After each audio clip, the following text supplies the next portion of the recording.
What's up guys, this is Camelo.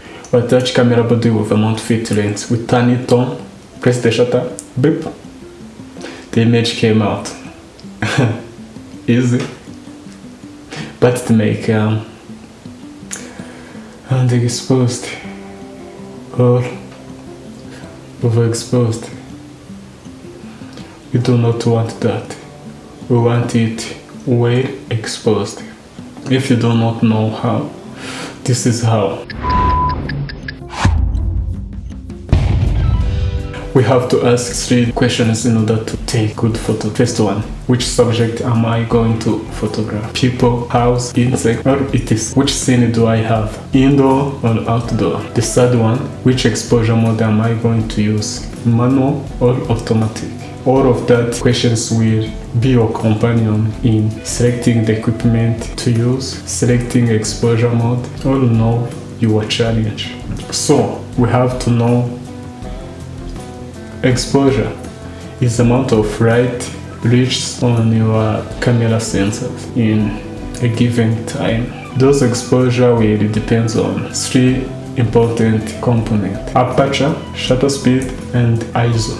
That 3 components made what we call exposure triangle, which determine how your image is going to be read.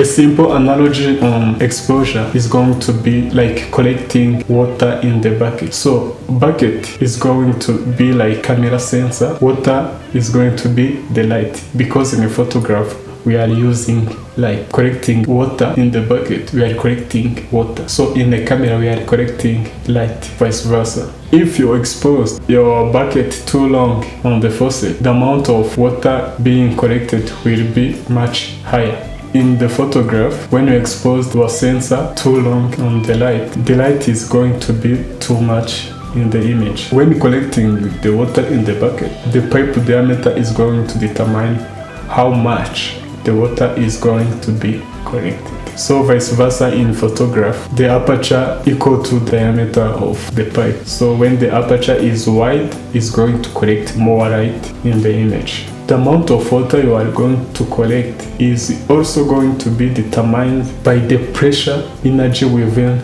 the water pump.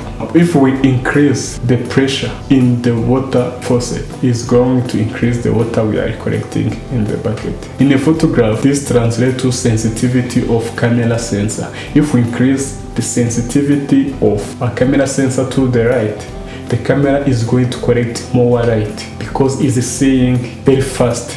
In order to know if we exposed our image correctly, we have to know the main parts of image or photograph.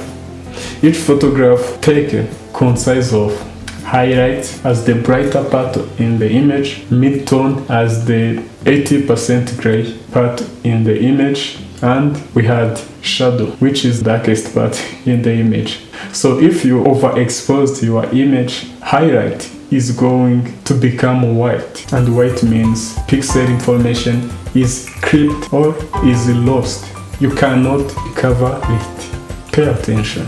And when we underexposed our image, shadow information is going to become black. Black means our sensor on that part did not receive the light, which means that on that part in our image there is no pixel information. We have to pay attention. So as always, you guys were awesome. Remember to subscribe, share, like, and comment any suggestion you have. See you there.